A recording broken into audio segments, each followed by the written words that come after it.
जी अस्सलाम वालेकुम वरहमतुल्लाहि वबरकातुहू। Welcome to my channel master Adil Aulakh. सबसे पहले आप लोगों से रिक्वेस्ट है कि इस चैनल को सब्सक्राइब कर लें और साथ ही मास्टर आदिल औलद के पेज को आप फॉलो कर लें ताकि हर आने वाली वीडियो आप तक पहुंच पाए। तो चलते हैं आज अपने टॉपिक की तरफ। आज जो हमारा टॉपिक है वो 9th क्लास की मैथमेटिक्स एक्सरसाइज 1.2 है।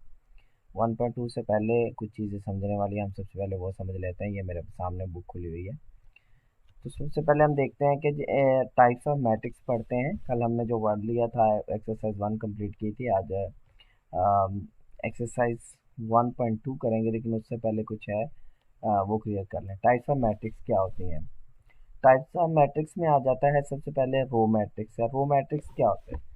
ऐसा मैट्रिक्स जिसमें जस्ट एक रो हो, सिर्फ एक रो हो, एक रो, चाहे वो 1 बाय 1 का मैट्रिक्स हो, चाहे जैसा भी हो। ठीक है, ये देखें। 1 बाय 1 का मीन्स अगर आप बनाया तो जस्ट एक एलिमेंट हो उसमें, तो वो 1 बाय 1 का ही होता है। लेकिन इसमें 2 बाय 2 का नहीं हो सकता, क्योंकि जस्ट हमारे पास रो जो है हमारे पास एक ही होनी चाहिए। वो 1 बाय 2 हो, 1 बाय 3 हो, 1 बाय 6 हो, कुछ भी हो सकता है। तो इसके बाद सेकंड इसमें डेफिनेशन जो है वो है कॉलम मैट्रिक्स को। ज़ाहिर बात है, जब हमने बात की रो मैट्रिक्स की, तो उसमें एक ही रो थी। तो कॉलम मैट्रिक्स में क्या होगा? एक ही कॉलम होगा, चाहे रो जितनी मर्जी हो। एक रो है लेकिन इसमें 3 कॉलम है। तो ये जो हमारा है, इसका ऑर्डर जो होगा 3 बाय 1 हो जाएगा। कॉलम एक, 3 रोज। इस तरह इसमें देखें, 2 रोज हैं, एक कॉलम है, लेकिन कॉलम एक ही है। हमारे कॉलम मैट्रिक्स की डेफिनेशन को सेटिस्फाई कर रहा है। इसके बाद नेक्स्ट डेफिनेशन जो है रेक्टेंगुलर मैट्रिक्स है। रेक्टेंगुलर मैट्रिक्स क्या होता है? वो कह रहा है a matrix M is called rectangular if the number of rows of M is not equal to the number of M columns। इसमें वो ये कह रहा है कि आपकी जो नंबर ऑफ रोज हैं वो नंबर ऑफ कॉलम्स के इक्वल नहीं होनी चाहिए। यानी कि रोज और कॉलम आपस में बराबर नहीं होने चाहिए। जैसा कि आप इस मैट्रिक्स में देख सकते हैं, इसमें अगर रोज उसने 3 दी हुई हैं तो कॉलम 2 हैं। ठीक है, ये देखें, अगर एक कॉलम, 2 कॉलम, एक रो, 2 रो एंड 3 रोज। 3 रोज है, मतलब कि इसमें जो आपकी कॉलम्स और रोज इक्वल नहीं हो सकती। इसी तरह आप इसमें देख लें, एक रो, 2 रो, लेकिन अगर आप इसमें देखेंगे तो कॉलम्स कितने हैं? 1, 2 एंड 3। 2 बाय 3 का ये मैट्रिक्स है, लेकिन इसमें आपका क्या है? सेम नहीं है। इसी तरह आप इसमें देख सकते हैं, एक रो है मगर कॉलम आपके पास है 3 है। इसी तरह ये एक एग्जांपल दी हुई है उसने। नेक्स्ट डेफिनेशन में कह रहा है स्क्वायर मैट्रिक्स। स्क्वायर मैट्रिक्स क्या होता है? सर, स्क्वायर मैट्रिक्स में आपके नंबर ऑफ रोज और नंबर ऑफ कॉलम्स दोनों बराबर होने चाहिए। वो चाहे मैट्रिक्स हो 1 बाय 1 का, चाहे 3 बाय 3 का, चाहे 6 बाय 6 का, लेकिन उसमें आपके दोनों एंट्री सेम होनी चाहिए। रोज और कॉलम्स दोनों आपके सेम होने चाहिए। ये देखें, जैसे आपके पास है पहला है, इसमें एक रो, 2 रो, ठीक है, और इसी तरह कॉलम जो है 1 एंड 2, 2 कॉलम्स। इसी तरह इसमें देख लें आप, 1, 2 and 3 and columns 1, 2 and 3। Okay, 3 by 3 है। मतलब स्क्वायर मैट्रिक्स में क्या होता है? आपका number of columns and number of rose should be equal. Next definition है नल मैट्रिक्स और जीरो मैट्रिक्स। नल और जीरो से वर्ड से जाहिर है, जीरो मैट्रिक्स मीन्स आपकी इसमें सारी एंट्रीज क्या होनी चाहिए? जीरोज होनी चाहिए। ये नीचे उसने डेफिनेशन दे दी है, चाहे वो किसी भी तरह का हो मैट्रिक्स, चाहे 2 बाय 2 का हो, चाहे 1 बाय 1 का हो, कुछ भी हो, लेकिन आपका जो है वो एंट्रीज सारी क्या होनी चाहिए? ज़ीरो होनी चाहिए। इसमें भी आप देख सकते हैं एंट्रीज क्या है? सारी ज़ीरो है। इसी तरह आप नेक्स्ट डेफिनेशन पर चले जाते हैं। ट्रांसपोज ऑफ अ मैट्रिक्स क्या होता है? कहता है a matrix obtained by interchanging the rows into columns or column into rows of matrix is called transpose of that matrix। इस डेफिनेशन में वो कह रहा है कि आप अगर रोज को कॉलम्स में या कॉलम्स को रोज में अगर चेंज कर देते हैं तो आपको आपके रिक्वायर्ड जो है वो मिल जाता है, ट्रांसपोज मिल जाता है। जैसा इसमें ये रोज हैं और साथ 3 बाय 3 का मैट्रिक्स आपको दिया हुआ है। ये इसमें रो है, ये भी रो एक रो है, and this one is also row, third row. इसका अगर हम ट्रांसपोज लेंगे तो ए के ऊपर टी का साइन आएगा, इसी तरह इसके ऊपर भी टी का साइन आएगा। ठीक है, इसके ऊपर भी टी का साइन आएगा जब आप ट्रांसपोज लेंगे। इसने डायरेक्ट यहाँ ले दिया। ठीक है, अब इस रो को उसने कॉलम बना दिया, आप देख सकते हैं। ये वाली रो को उसने ये वाला कॉलम बना दिया, फिर सेकंड रो को सेकंड कॉलम बना दिया, एंड द थर्ड रो को थर्ड कॉलम बना दिया। ये आपका रिक्वायर्ड रिजल्ट है ट्रांसपोज का, किस तरह आप ट्रांसपोज लेते हैं। ट्रांसपोज के बाद नेगेटिव ऑफ अ मैट्रिक्स की डेफिनेशन है कि नेगेटिव ऑफ अ मैट्रिक्स क्या होता है। नेगेटिव ऑफ अ मैट्रिक्स ये होता है कि अगर आप let A be a matrix, then its negative minus A is denoted by changing the signs of all the entries। Just आपने क्या करना है, बाहर माइनस जो भी मैट्रिक्स आपने लेट किया हुआ है, चाहे वो A है, B है, कुछ भी है, तो वो देख रहे हैं। उसके बाद जब माइनस करना है तो A के साथ भी आपका माइनस का साइन लगेगा, A के साथ और साथ अंदर वाले सारे जितने भी आपके एलिमेंट्स है मैट्रिक्स के, उनके भी साइन आपके चेंज हो जाएंगे। जो माइनस है वो प्लस हो जाएगा, जो प्लस है वो माइनस हो जाएगा। अब सिमेट्रिक मैट्रिक्स क्या होता है। सिमेट्रिक मैट्रिक्स की डेफिनेशन है कि अगर a square matrix is symmetric if it is equal to its transpose. मतलब अगर आप किसी मैट्रिक्स का ट्रांसपोज लेते हैं और दोबारा वही मैट्रिक्स बन जाता है, अगर आप किसी मैट्रिक्स का ट्रांसपोज लेते हैं और अगर वही दोबारा मैट्रिक्स बन जाता है तो वो आपका सिमेट्रिक होगा। इसके बाद नेक्स्ट डेफिनेशन है, ये इसका उन्होंने एग्जांपल की हुई है। एम एक मैट्रिक्स था, इसने इसका दोबारा ट्रांसपोज लिया, तो दोबारा से देखें क्या बना। 1 2 3 1 2 3। एक मिनट में हाईलाइट कर दूं जरा।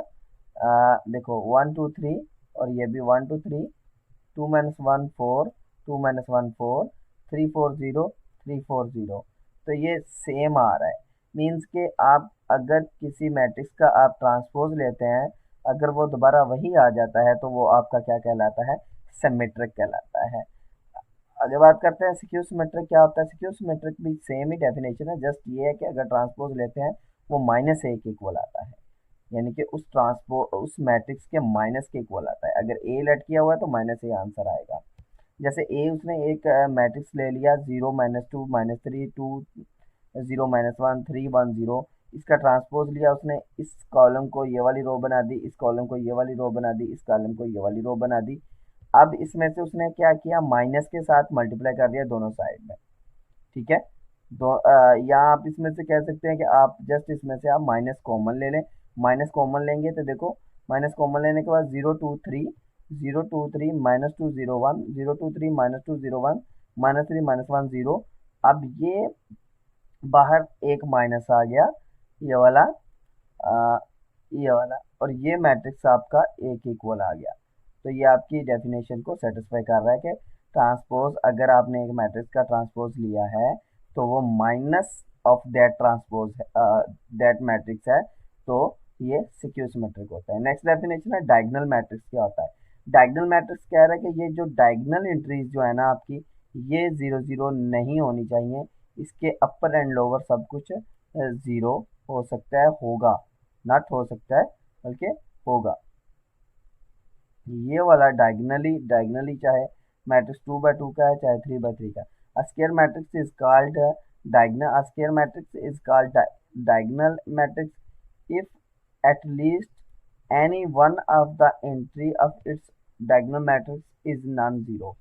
ठीक है, मतलब डायगोनल में कोई भी एक एंट्री नॉन जीरो हो, मीन्स कि सारी जीरो ना हो ये डायगोनल वाली, कोई एक भी एंट्री अगर नॉन जीरो है, अपर एंड लोअर आपके जीरो होना चाहिए, तो ये आपका क्या होगा, डायगोनल मैट्रिक्स होगा। नेक्स्ट है जी स्केलर मैट्रिक्स क्या होता है। डायगोनल मैट्रिक्स इज कॉल्ड, अच्छा एक बात देख लें, डायगोनल मैट्रिक्स में क्या रहा है कि स्केलर मैट्रिक्स मीन्स के एक आप सॉरी स्केलर मैट्रिक्स में कह रहा है डायगोनल मैट्रिक्स, सबसे पहले तो वो डायगोनल होना चाहिए। Scalar matrix if all the diagonal entries are same and non zero. आपकी जो डायगोनल एंट्रीज जो है वो सेम होनी चाहिए। ये जो डायगोनल एंट्रीज उसने ली हुई हैं ये सेम होनी चाहिए, ये वाली, ये जीरो जीरो ना हो, मतलब कुछ भी इसमें ज़ीरो ना हो एंड नॉन ज़ीरो, ज़ीरो इसमें नहीं आ सकता। ठीक है, अब देख लेते हैं, हम इसके एग्जांपल देख लेते हैं। ये देखिए के 2 2 2 3 3 1 1 1 4 4 4 कुछ भी हो सकता है। ठीक है, के कांस्टेंट डजंट इक्वल टू 0 1, अगर 1 हम ले लेंगे तो वो आइडेंटिटी हो जाता है, तो 1 इसमें नहीं आएगा। आइडेंटिटी मैट्रिक्स की बात करते हैं। A diagonal matrix is called identity unit matrix. Identity भी बोलते हैं, इसे यूनिट भी बोलते हैं। All diagonal matrix entries are 1। अब डायगोनल, फिर इसमें से फिर आइडेंटिटी की डेफिनेशन में फिर से डायगोनल की बात आ रही है, यानी कि डायगोनल एंट्री शुड बी 1। इसमें सारी डायगोनल एंट्रीज क्या होनी चाहिए, 1 होनी चाहिए। अब इसके बाद एक्सरसाइज चलते हैं एक्सरसाइज की तरफ और देखते हैं उसमें क्या पूछा हुआ है। तो एक्सरसाइज के डायरेक्ट सोल्यूशन की तरफ चलते हैं। पहले एक्सरसाइज 1.2 हम कर रहे हैं, इससे पहले जितनी डेफिनेशन से हमने क्लियर कर ली हैं। तो इसमें पहला क्वेश्चन है, from the following matrices identify unit matrix, row matrix, column matrix and null matrix. हमने यूनिट मैट्रिक्स करना है। यूनिट मैट्रिक्स की अभी हमने डेफिनेशन पढ़ी है, आइडेंटिटी या यूनिट। ठीक है, रो मैट्रिक्स जिसमें जस्ट एक रो होती है, कॉलम मैट्रिक्स जिसमें जस्ट एक कॉलम होता है, एंड नल मैट्रिसेस जिसकी सारी एंट्रीज क्या होनी चाहिए, ज़ीरो होनी चाहिए। ये पहला है तो ये सारी ज़ीरो हैं, तो ये नल मैट्रिक्स कह दिया। ये जिस इसमें एक ही रो है तो ये रो मैट्रिक्स हो गया। ठीक है, सी में एक ही कॉलम है तो ये आपका कॉलम मैट्रिक्स हो गया। डी को देखें तो 1 0 0 1 है, डायगनली एंट्रीज 1 1 है, तो it means it's a unit, और you can say identity matrix. E is equal to 0, it has only 0, so it's null matrix. जब 0 है, सारी एंट्रीज 0 होंगे तो नल होगा। ये फिर से कॉलम मैट्रिक्स आ गया। सेकंड क्वेश्चन, क्वेश्चन नंबर 2 में क्या रहा है, from the following matrices identify square matrix, rectangular matrix. Square matrix क्या होता था, जिसकी दोनों रोज और कॉलम्स बराबर होती हैं। रेक्टेंगुलर मैट्रिक्स हमने पढ़ा था, रो मैट्रिक्स वही आ गया, कॉलम मैट्रिक्स वो identity matrix and the null matrix. सबसे पहले ये देख लें, रेक्टेंगुलर मैट्रिक्स की हमने क्या डेफिनेशन पढ़ी थी कि उसकी रोज एंड कॉलम्स आपस में बराबर नहीं होनी चाहिए। पहला मैट्रिक्स देखें, पहला क्वेश्चन देखें, इसमें 2 रोज हैं लेकिन कॉलम 3 है, तो ये इक्वल नहीं है, सो इट्स अ रेक्टेंगुलर मैट्रिक्स। अब सेकंड क्वेश्चन की बात करें तो ये एक कॉलम मैट्रिक्स है, एक ही कॉलम है। थर्ड क्वेश्चन की बात करें, 6 - 4 3 - 2, तो number of rows equal to number of column, so it's a square matrix. And 1 0 0 1 diagonal entries are 1, so it's a identity matrix, or in other words you can say it's a unit matrix। और आगे चलते हैं, 1 2 3 4 5 6 means 3 रोज 2 column है, तो ये आपका रोज और column बराबर नहीं है, तो ये आपका क्या हो गया, रेक्टेंगुलर मैट्रिक्स हो गया। इसके बाद 3 10 - 1 एक ही रो है, तो ये आपका क्या हो गया, रो मैट्रिक्स। 7 में फिर कॉलम मैट्रिक्स, ये 3/3 का है, आपका स्क्वायर मैट्रिक्स होगा, क्योंकि number of rose and number of columns बराबर हैं। जब इक्वल होंगे, चाहे वो मैट्रिक्स 3/3 का हो, 4/4 का हो, वो बात नहीं है। जस्ट आपकी आइडेंटिटी, आपकी सॉरी ऑर्डर सेम है, तो वो क्या होगा, आपका इक्वल मैट्रिक्स होगा। क्वेश्चन नंबर 9 0 0 0 0 0 सारे हैं, तो नल हो गया। अब क्वेश्चन नंबर 3 में क्या कह रहा है, from the following matrices identify diagonal, scalar and unit matrix. आपने अब क्या फाइंड आउट करना है, diagonal, unit, identity, diagonal, scalar and unit. ठीक है, तो हम चलते हैं, देखते हैं आइडेंटिफाई द मैट्रिसेस 4 0 0 4। देखें 4 जो है आपका 4 4 सेम है, तो ये आपका स्केलर है। स्केलर की डेफिनेशन में उसने बोला था कि आपकी डायगोनल एंट्रीज जो हैं वो सेम होनी चाहिए थी, जैसे के और अपर एंड लोअर 0, और इसमें 0 भी आपका नहीं होना चाहिए। बी है 2 0 0 - 1, तो ये आपका diagonal matrix, because its non diagonal entries are 0। ये डायगोनल मैट्रिक्स है क्योंकि ये डायगोनल में 0 है, लेकिन बाकी सारे इसके क्या है, 0 हैं।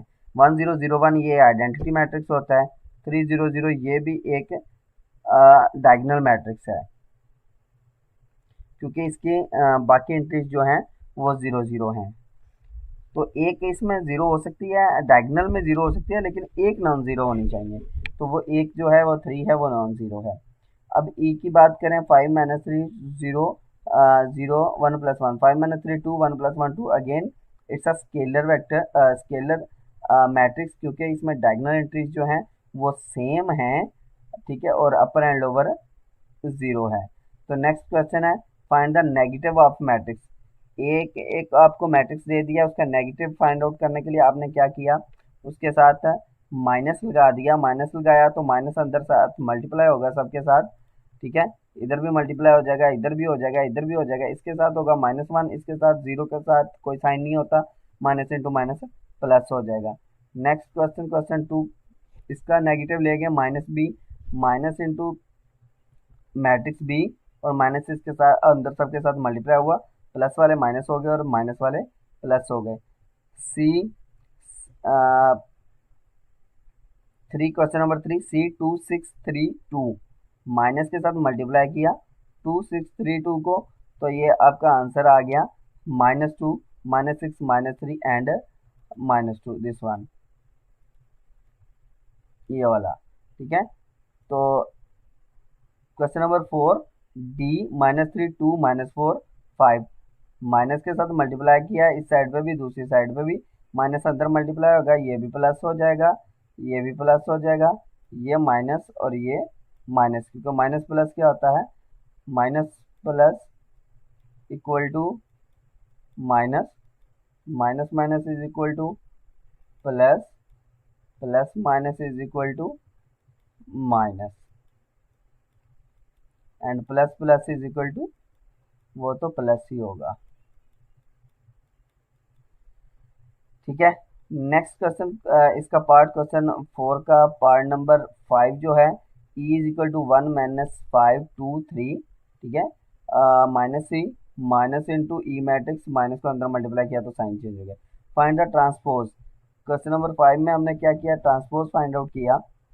ए इज इक्वल टू 0 1 -2, ए के ऊपर अभी हमने ट्रांसपोज लगा दिया, ठीक है, टी का साइन लगा दिया, और इसी तरह उस मैट्रिक्स के ऊपर भी हमने टी का साइन लगा दिया।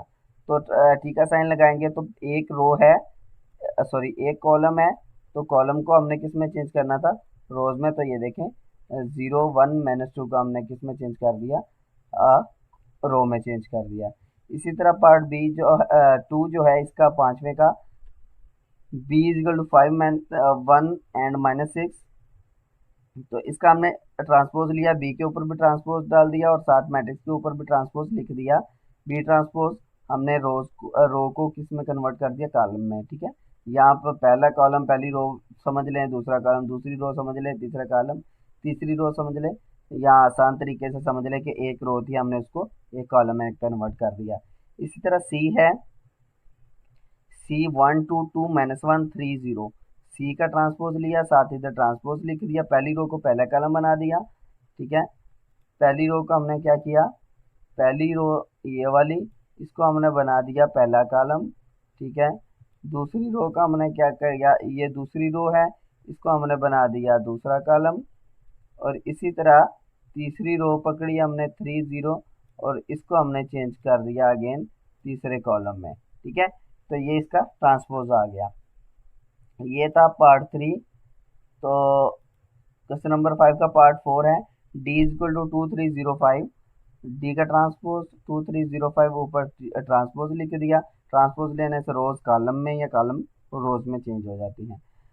क्वेश्चन नंबर 5 का part 5, E is equal to 2 3 -4 5, E का ट्रांसपोज और मैट्रिक्स का ट्रांसपोज, और इसके साथ ही हमने क्या किया, पहली रो को पहला कॉलम बना दिया, दूसरी रो को हमने दूसरा कॉलम बना दिया। इसके बाद पार्ट 6 है इसका, F is equal to 1 2 3 4 1 2 3 4 F transpose and the transpose of a matrix, F transpose just we change the rows into column, or you can say column into rows। 1 2 था 1 2 लिख दिया, 3 4 था हमने 3 4 लिख दिया, 1 2 था 1 2 था हमने 1 2 लिख दिया, 3 4 था हमने 3 4 लिख दिया। चले अगले नेक्स्ट क्वेश्चन की तरफ चलते हैं। कहता है वेरीफाई करें आप, ए बी आपको दो मैट्रिक्स दे दिए हैं, ए मैट्रिक्स 1 2 0 1 है एंड बी 1 1 2 0 है। ए ट्रांसपोज का ट्रांसपोज लें तो दोबारा से ए बने, ये वेरीफाई आपने करना है। हमने क्या किया, हमने इसको लिख लिया सोल्यूशन जो हमने फाइंड आउट करना है, ए ट्रांसपोज का ट्रांसपोज इज इक्वल टू ए। हमने सबसे पहले ए मैट्रिक्स लिख लिया, ये वाला मैट्रिक्स जो हमारे पास मौजूद है, ये वाला ए की वैल्यू है 1201, 1201 हमने लिख ली। हमने इसका ले लिया ट्रांसपोज, हमने इसका ट्रांसपोज लिया और इधर भी ट्रांसपोज डाल दिया, ए के ऊपर भी ट्रांसपोज लिख दिया। तो ये हमारे पास 12120101, यानी कि पहली रो पहले कॉलम में चेंज हो गई, दूसरी रो दूसरे कॉलम में चेंज हो गई। अब हमें करना क्या था, हमें करना ये था कि हमें ट्रांसपोज का ट्रांसपोज लेना था, ट्रांसपोज का ट्रांसपोज लेना था, और वो किसके इक्वल होना चाहिए था, जो ओरिजिनल मैट्रिक्स है उसके इक्वल होना चाहिए था। तो हमने दोबारा से इसका ट्रांसपोज लिया, ए ट्रांसपोज का ट्रांसपोज, जो वैल्यू आई थी ए ट्रांसपोज की ये वाली, इसका हमने ऊपर ट्रांसपोज लगा दिया और दोबारा इसका ट्रांसपोज लिया। तो 1201 ये आप देख सकते हैं, 1201 इसी के इक्वल आ रहा है जो हमारे क्वेश्चन में मौजूद था। तो ये ट्रांसपोज किसके इक्वल आ गया, ए ट्रांसपोज का ट्रांसपोज लिया, दोबारा से ए मैट्रिक्स बन गया। इस तरह बी ट्रांसपोज का ट्रांसपोज लें तो वो बी बने। ये आप लोगों की असाइनमेंट है, एक जैसा क्वेश्चन था, ये आप खुद करेंगे।